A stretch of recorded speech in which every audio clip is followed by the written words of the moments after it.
Even though Ethel Carrick is known in art circles in Australia, she's certainly not a household name, and her work is very little known internationally.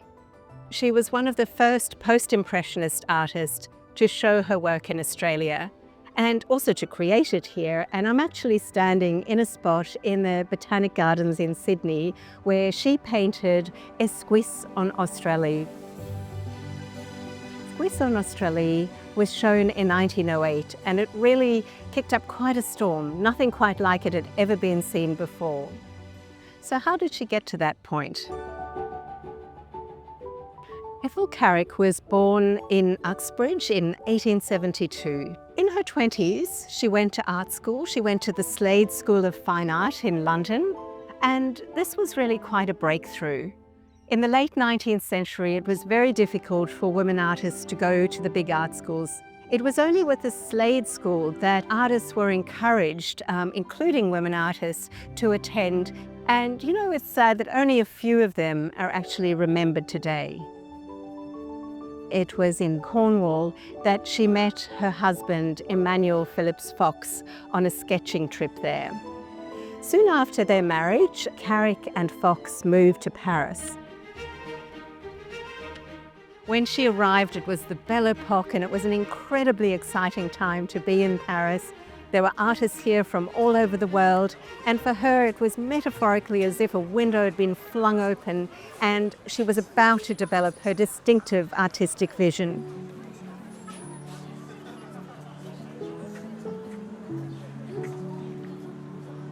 Ethel Carrick loved to paint out of doors. She used to come to the Luxembourg Gardens, often on her own, and she would come with these little boards and paints, and she'd set up her easel.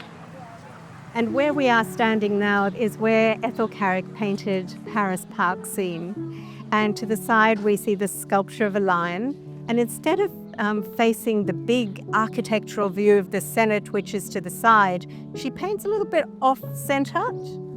She's really interested in the crowds of people. This was to become her forte. And what we see in this painting is these quick strokes of the brush. It's quite abstracted. She's at the very forefront of post-impressionism. She's not describing all the details, but she's just getting the essence of the scene. Just on the curve here, we see how she really loved this idea of landscape and people interacting, and just people, you know, enjoying the everyday.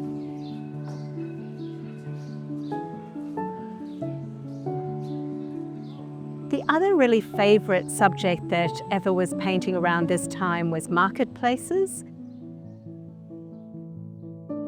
Post-Impressionism is really about that freeing up of representational colour. So it's using colour that isn't necessarily what you're seeing, or it might be heightening what you're seeing. It's about an emotive response to place.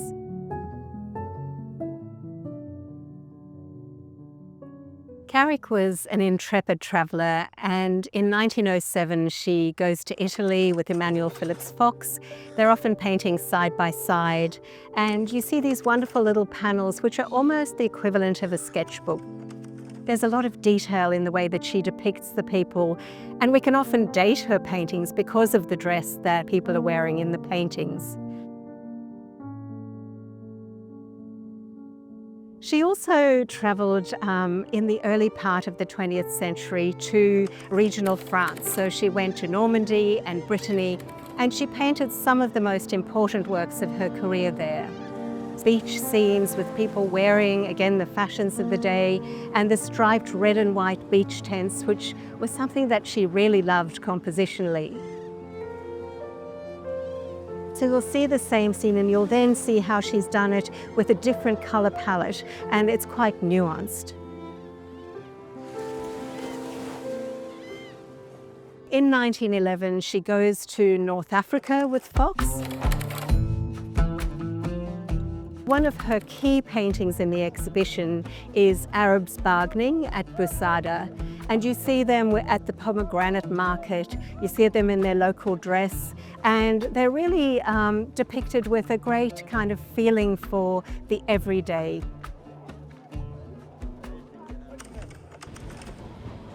Ethel Carrick comes back to Australia in 1913 with Emmanuel Phillips Fox.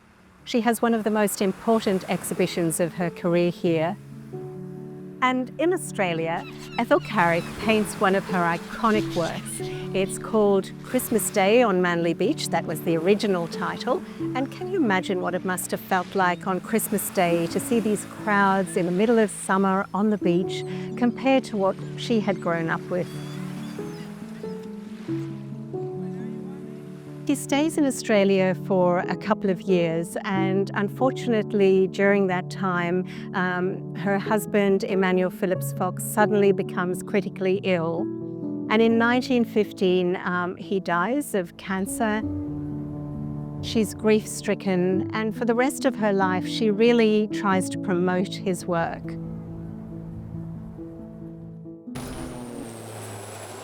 By this time, war had broken out. She was finding it hard to paint, and for a while her works became more muted and tonal.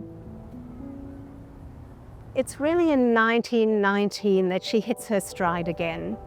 In the French Flower Market of 1919, it's a very beautiful painting, one of the most important of her career, and there's really a feeling in that market scene that the world has had peace restored, of a crowd coming together again, and the world kind of righting itself.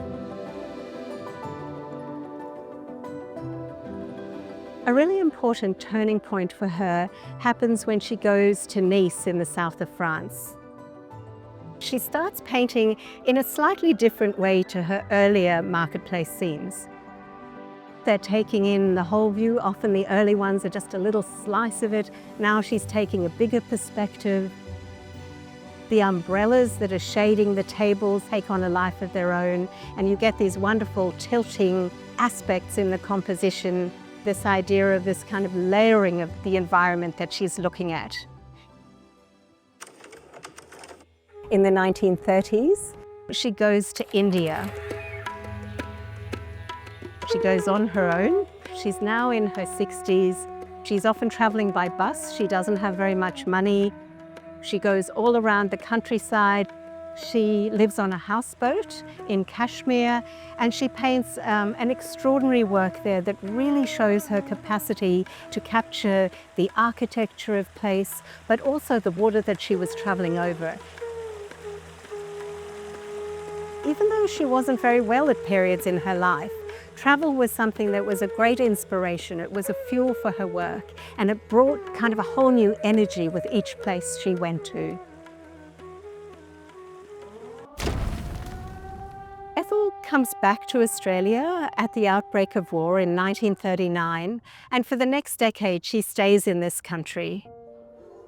She resumes her war work. She goes to these places where women are doing extraordinary work, making utensils out of paper mache to help the war effort because supplies were low. And she would actually sit in the corner and she would paint these women working. So it's about circles of friends, circles of women, women who are helping the war effort. By this point, Ethel is in her 70s. She goes back to France, and in 1951, she paints her last French flower markets.